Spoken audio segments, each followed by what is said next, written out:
오늘 아침에 주신 하나님 말씀은 구약성경 이사야 46장 1절로 13절의 말씀입니다.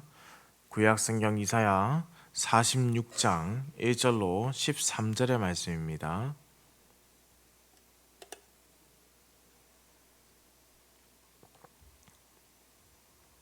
함께 한 목소리로 합독해서 읽겠습니다. 벨은 엎드러졌고 느보는 구부러졌도다. 그들의 우상들은 짐승과 가축에게 실렸으니 너희가 떠매고 다니던 그것들이 피곤한 짐승의 무거운 짐이 되었도다. 그들은 구부러졌고 그들은 일제히 엎드러졌으므로 그 짐을 구하여 내지 못하고 자기들도 잡혀갔느니라. 야곱의 집이여, 이스라엘 집에 남은 모든 자여, 내게 들을지어다. 배에서 태어남으로부터 내게 안겼고 태에서 태어남으로부터 내게 업힌 너희여, 너희가 노년에 이르기까지 내가 그리하겠고 백발이 되기까지 내가 너희를 품을 것이라. 내가 지었은즉 내가 업을 것이요 내가 품고 구하여 내리라. 너희가 나를 누구에게 비기며 누구와 짝하며 누구와 비교하여 서로 같다 하겠느냐? 사람들이 주머니에서 금을 쏟아내며 은을 저울에 달아 도금장이에게 주고 그것으로 신을 만들게 하고 그것에게 엎드려 경배하며 그것을 들어 어깨에 메어다가 그의 처소에 두면 그것이 서 있고 거기에서 능히 움직이지 못하며 그에게 부르짖어도 능히 응답하지 못하며 고난에서 구하여 내지도 못하느니라. 너희 패역한 자들아, 이 일을 기억하고 장부가 되라. 이 일을 마음에 두라. 너희는 옛적 일을 기억하라. 나는 하나님이라. 나 외에 다른 이가 없느니라. 나는 하나님이라. 나 같은 이가 없느니라. 내가 시초부터 종말을 알리며 아직 이루지 아니한 일을 옛적부터 보이고 이르기를 나의 뜻이 설 것이니 내가 나의 모든 기뻐하는 것을 이루리라 하였노라. 내가 동쪽에서 사나운 날짐승을 부르며 먼 나라에서 나의 뜻을 이룰 사람을 부를 것이라. 내가 말하였은즉 반드시 이룰 것이요 계획하였은즉 반드시 시행하리라. 마음이 완악하여 공의에서 멀리 떠난 너희여, 내게 들으라. 내가 나의 공의를 가깝게 할 것인지 그것이 멀지 아니하나니 나의 구원이 지체하지 아니할 것이라. 내가 나의 영광인 이스라엘을 위하여 구원을 시온에 베풀리라. 아멘. 오늘 본문의 말씀에서도 사실 어제의 말씀에 이어서 계속해서 창조주이신 여호와 하나님과 우상을 섬기는 그 모든 것들이 대조해서 나타납니다. 앞선 45장 20절에서는 우상을 보고 이제 나무 우상을 가지고 다니며 구원하지 못하는 신에게 기도하는 자들은 무지한 자들이라고 말씀하셨는데요. 우상이 사람의 손에 들려다닌다는 것, 그것이 지금 머릿속에서 그려지는 것이죠. 곧 우상이라는 것은 어떤 존재입니까? 사람에게 안겨 있는 들려다니는 존재이지만 여호와 하나님께서는 스스로 존재하시고 오히려 우상이 사람의 손에 들려다니는 것이 아니라 하나님께서 하나님의 백성들을 품고 있으시다라는 것을 대조해서 강조하는 것이죠. 1절에 기록되어 있는 벨과 느보는 바벨론의 대표적인 신들입니다. 벨은 문자적으로 보면 주 내지는 주인이라는 단어고 후에 바벨론의 어떤 수호신으로 알려진 마르두르에게 이 이름을 주게 되는데요.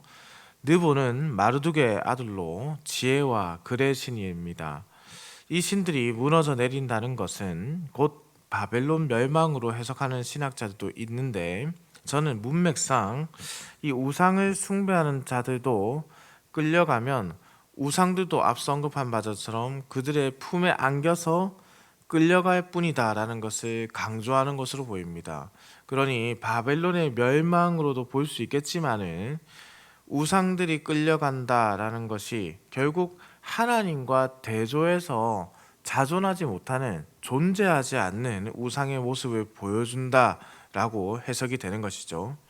과연 우상 숭배자들의 품에 안겨 다니고 짐짝처럼 그들과 함께 끌려가는 우상들과 이스라엘을 품에 품고 다니시는 여호와 하나님을 비교할 수가 있겠는가?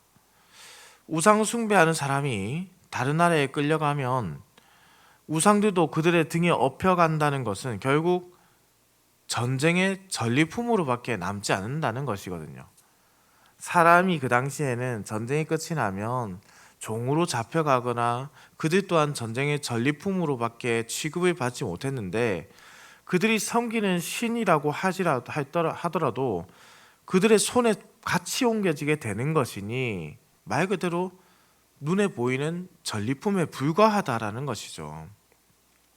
본문 7절의 말씀입니다. 그것을 들어 어깨에 메어다가 그의 처소에 두면 그것이 서 있고 거기에서 능히 움직이지 못하며 그에게 부르짖어도 능히 응답하지 못하며 고난에서 구하여 내지도 못하느니라. 우상은 부르짖어도 응답할 수 없는 것이죠. 그러니 당연히 그것들을 섬기는 자들을 고통에서 구해내지 못하는 것입니다. 그 앞에서 별짓을 다해도 우상들은 움직이지 못하고 고통 가운데 있다고 하여도 우상들은 움직이지 않습니다. 그러니 하나님을 모르는 인생이 이렇게 연약하고 불쌍한 것이라는 뜻입니다. 아무런 생명력이 없는 허망하고도 허무한 것에 매여서 그것에 의지하여서 살아가는 자들이 바로 우상숭배자들이라는 것이죠. 그리고 그것에 미래가 있는 것처럼 마치 생각하며 살아가고 있습니다. 거기에 소망을 두고 있는 것이죠. 참으로 허망하고도 허무하고도 안타까운 인생을 살아간다. 그러나 우리는 다르다는 겁니다. 우리는 참된 신이신 하나님을 의지하고 살아가는 자들, 살아계신 하나님 앞에 엎드리는 자들이다.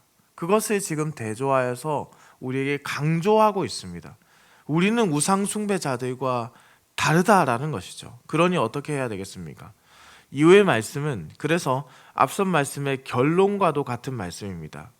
지금까지 이스라엘을 향한 여호와 하나님의 변함없는 사랑과 이 세상의 어떠한 우상과도 비교할 수 없는 하나님을 그분의 백성들인 이스라엘이 다시 한번 붙잡고 하나님을 의지함으로 앞으로 살아가야 된다라는 것을 말씀하는 것이죠.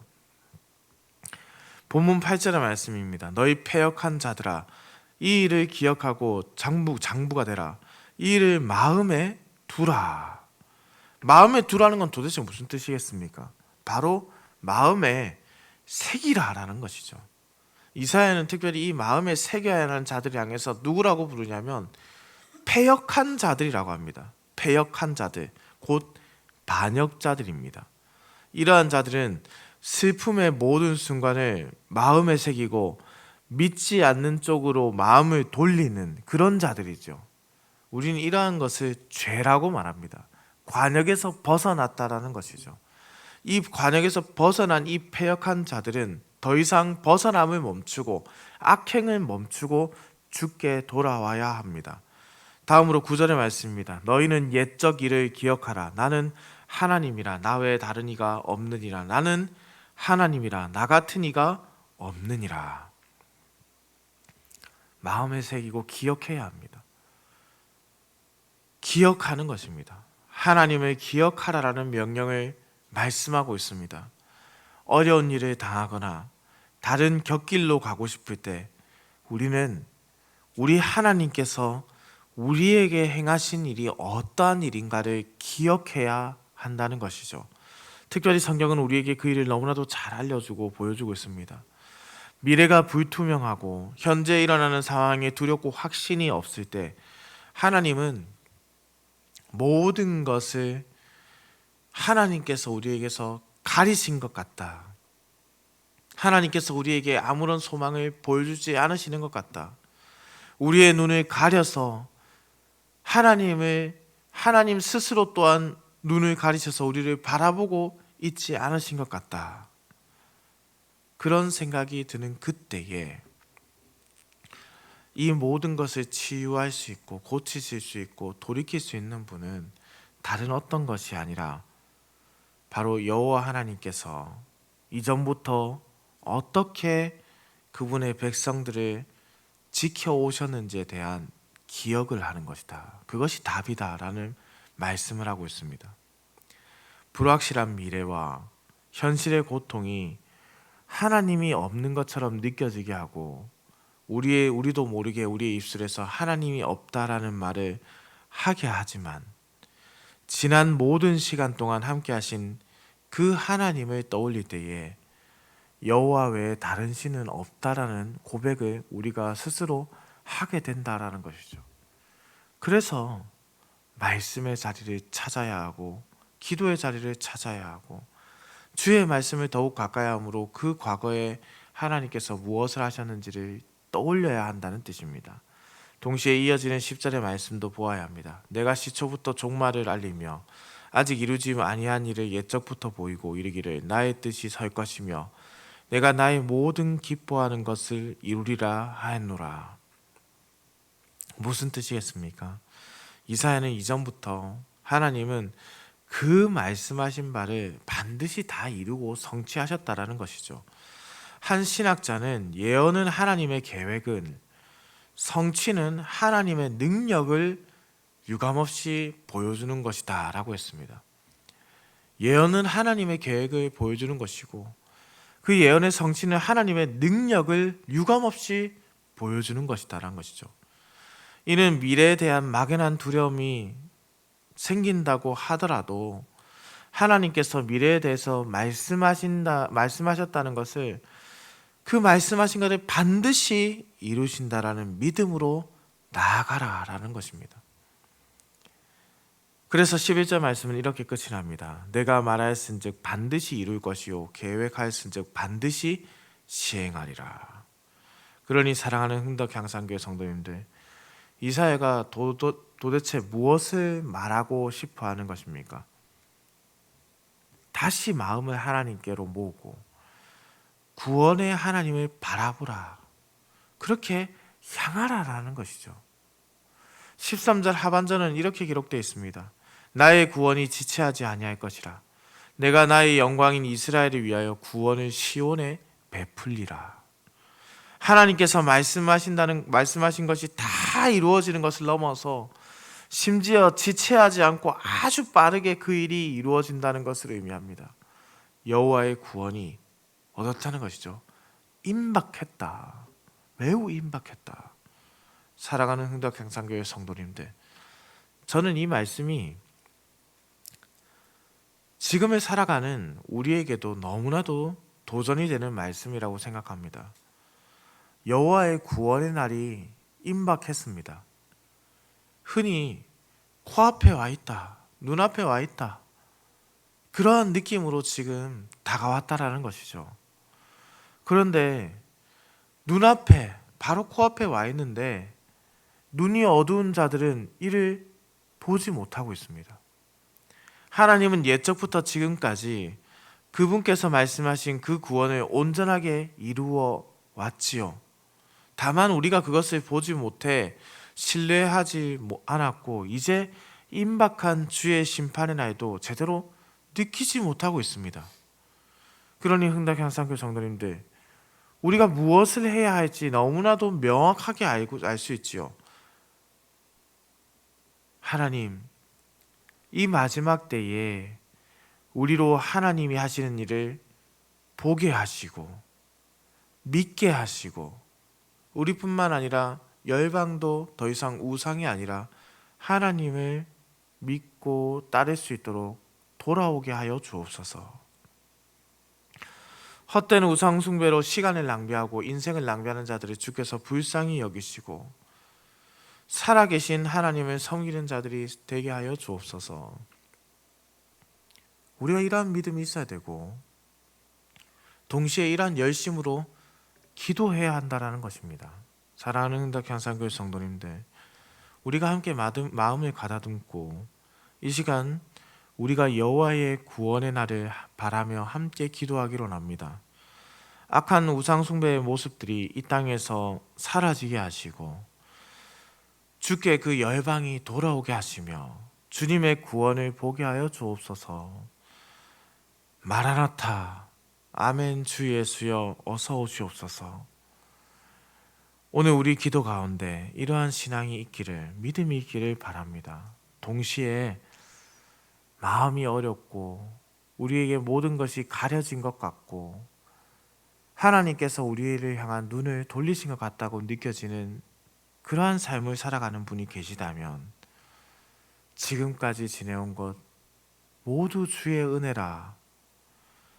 과거 이스라엘을 택하시고 지금까지 그 이스라엘을 붙드셔서 하나님의 나라를 세우시고 하나님 나라의 왕으로 예수님께서 이 땅에 오시고 그분을 우리로 하여금 믿게 하시고 그 믿음 생활 가운데 하나님께서 우리에게 무엇을 행하셨는지를 깨닫게 하시고 도우셨던 그 은혜의 시간들을 떠올리며 기억하시기 바랍니다. 그러면 앞으로 하나님께서 우리를 어떻게 대하실지를 반드시 깨닫게 될 것입니다.